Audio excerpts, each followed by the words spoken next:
एक बार फिर से आप सभी का स्वागत है हमारे YouTube चैनल पर। आज के इस वीडियो में हम लोग कक्षा 9 के प्रथम पाठ को पढ़ेंगे। गणित में संख्या पद्धति। संख्या पद्धति को अंग्रेजी में नंबर सिस्टम कहते हैं।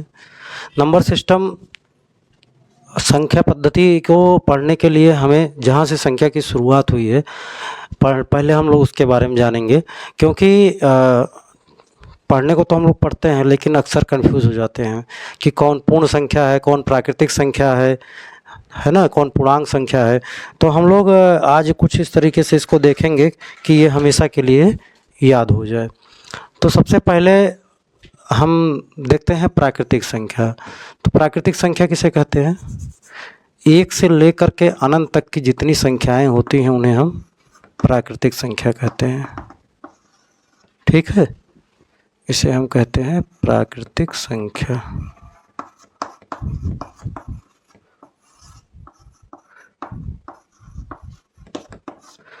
अब जब इसी प्राकृतिक संख्या में ही हम शून्य को भी सम्मिलित कर देते हैं तो ये हमारा बन जाता है पूर्ण संख्या। कुछ हमने किया नहीं, जो प्राकृतिक संख्याएं थी उसी में हमने केवल शून्य को सम्मिलित कर दिया तो ये बन गया पूर्ण संख्या। प्राकृतिक संख्या को अंग्रेजी में नेचुरल नंबर्स कहते हैं और पूर्ण संख्या को कहते हैं होल नंबर।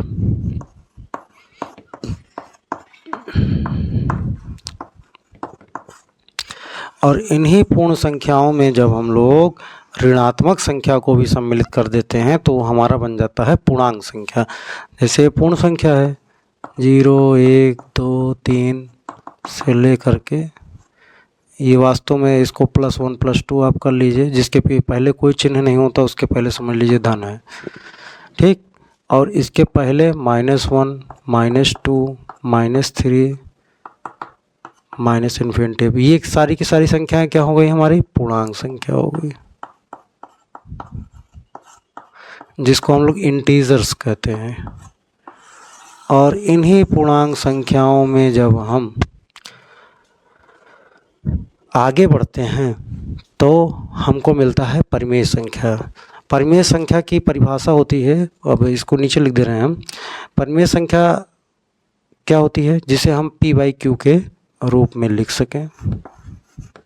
ठीक, P और Q हमारा इंटीजर हो। इंटीजर का मतलब इनमें से कोई एक संख्या हो, -3, -2, +3, +2, कुछ भी, यानी 0 वगैरह कुछ भी हो। लेकिन P ऐसी संख्या जिसे हम P/Q के रूप में लिख सकें, लेकिन हमारा जो है P और Q क्या हो? इंटीजर्स हो, बिलोंग्स टू इंटीजर्स, और Q 0 ना हो तो उसे हम कहते हैं परिमेय संख्या।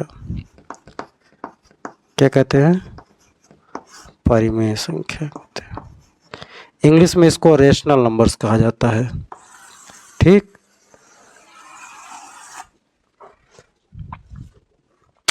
अच्छा, अब ध्यान दीजिए, अपरिमेय संख्या इसके बाद आता है। अपरिमेय संख्या किसे कहते हैं? जिसे हम P/Q के रूप में ना लिख सकें उसे हम क्या कहते हैं?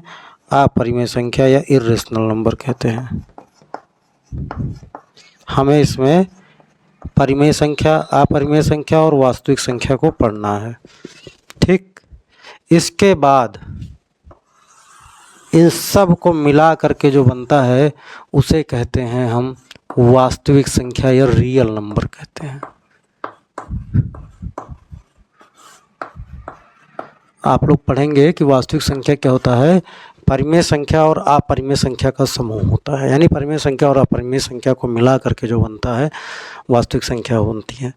अच्छा, अब इसमें एक चीज़ हम लोग समझ लेते हैं, क्योंकि अभी हमें आगे पढ़ना भी है, कि प्रश्न पूछा जा सकता है आपसे कि क्या सभी प्राकृतिक संख्याएं पूर्ण संख्या हो सकती है? तो बिल्कुल हो सकती है, क्योंकि 1 से लेकर के अनंत की प्राकृतिक संख्याएं इसमें हैं।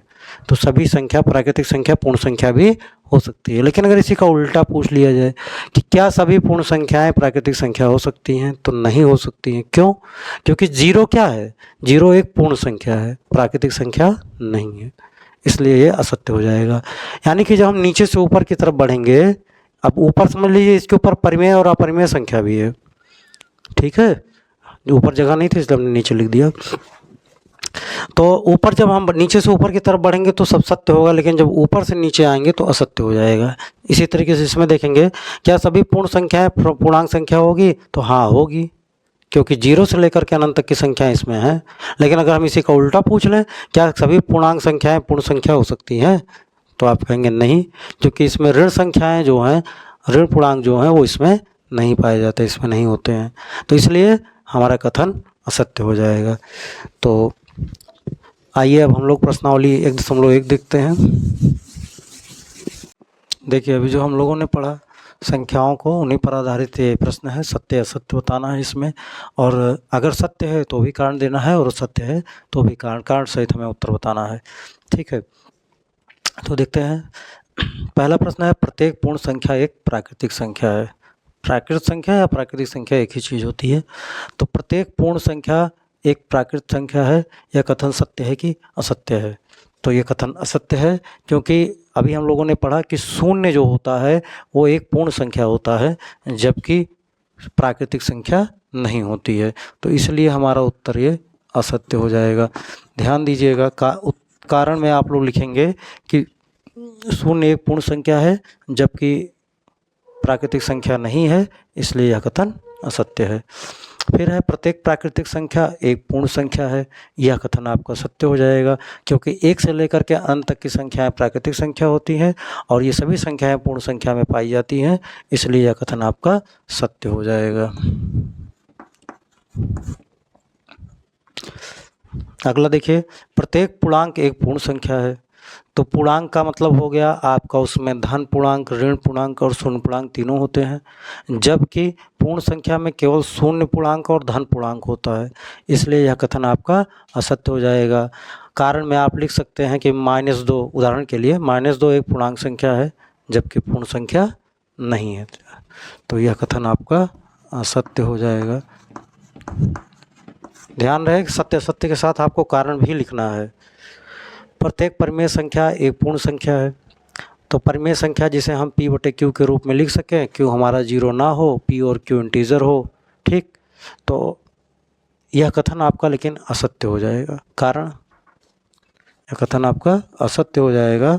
इसका कारण ये है कि जैसे उदाहरण के लिए आप एक देख सकते हैं, संख्या होती है 1/2। ये क्या है? एक परिमेय संख्या है, लेकिन ये पूर्ण संख्या नहीं है। 1/2 पूर्ण संख्या में नहीं पाया जाता है। 1 से लेकर के अनंत तक की, पूर्ण संख्या हमने 0 से लेकर के अनंत तक की संख्याओं को पढ़ा है, वहाँ पे कहीं पे भी हमने 1/2 नहीं पढ़ा। तो इसलिए परिमेय संख्या तो है लेकिन पूर्ण संख्या नहीं है, इसलिए यह कथन असत्य हो जाएगा। इसके बाद है, प्रत्येक परिमेय संख्या एक पूर्णांक है। तो प्रत्येक परिमेय संख्या पूर्णांक, यह भी असत्य हो जाएगा। वैसे भी हमने आपको बताया था, जब हम ऊपर से नीचे की तरफ आएंगे तो चीज़ें असत्य हो जाएंगी, इस तरीके के प्रश्न अगर हैं तो। ठीक है, और यहाँ पे देखिए भी परिमेय संख्या, फिर वही हम उदाहरण ले लेते हैं। 1/2 क्या है? परिमेय संख्या, लेकिन पूर्णांक नहीं है। ठीक, क्योंकि पूर्णांक में -2 होता है, -1 होता है, +1 +2 होता है, लेकिन 1/2 नहीं होता, 1/2 नहीं होता है, इसलिए कथन असत्य है। फिर प्रत्येक पूर्णांक एक परिमेय संख्या है। तो प्रत्येक पूर्णांक परिमेय संख्या हो सकती है। क्यों? पूर्णांक क्या होते हैं? -3, -2, 0, 1, 2, 3 प्लस में। तो इनका अगर हम बटे 1 कर दें तो p/q के रूप में हो गए, और सभी इंटीजर्स के मेंबर्स हैं, और q हमारा 0 नहीं है। तो ये ऐसा संभव है कि प्रत्येक परिमेय संख्या जो है एक पूर्णांक, प्रत्येक पूर्णांक संख्या एक परिमेय संख्या हो सकती है। यह कथन सत्य हो गया। इसके बाद हम इसके अगले प्रश्न पर चलते हैं, प्रश्न नंबर 2 पर।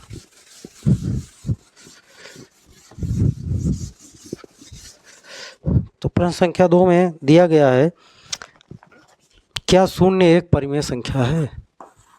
क्या शून्य एक परिमेय संख्या है? क्या आप इसे p/q के रूप में लिख सकते हैं, जहां p और q पूर्णांक है और q 0 ना हो? तो आप कहेंगे हाँ, शून्य एक परिमेय संख्या है। हाँ, शून्य एक परिमेय संख्या है।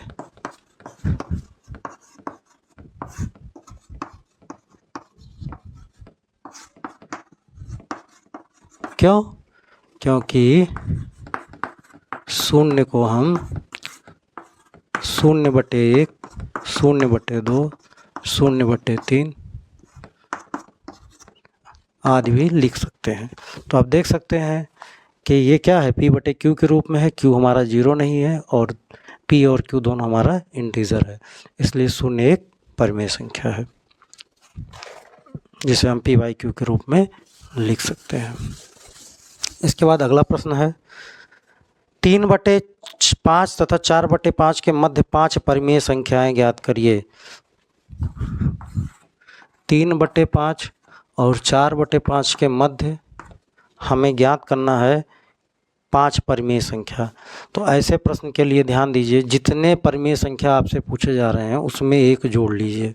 तो 5 परिमेय संख्याएं पूछी जा रही हैं, 5 में हमने एक जोड़ लिया तो क्या मिला 6। अब इस 6 से हम इसके ऊपर नीचे दोनों में गुणा कर लेंगे। तो 3/5 में हम जब गुणा करेंगे तो ये मिल जाएगा 3 छक 18 और बटे में 5 छक 30, ठीक है।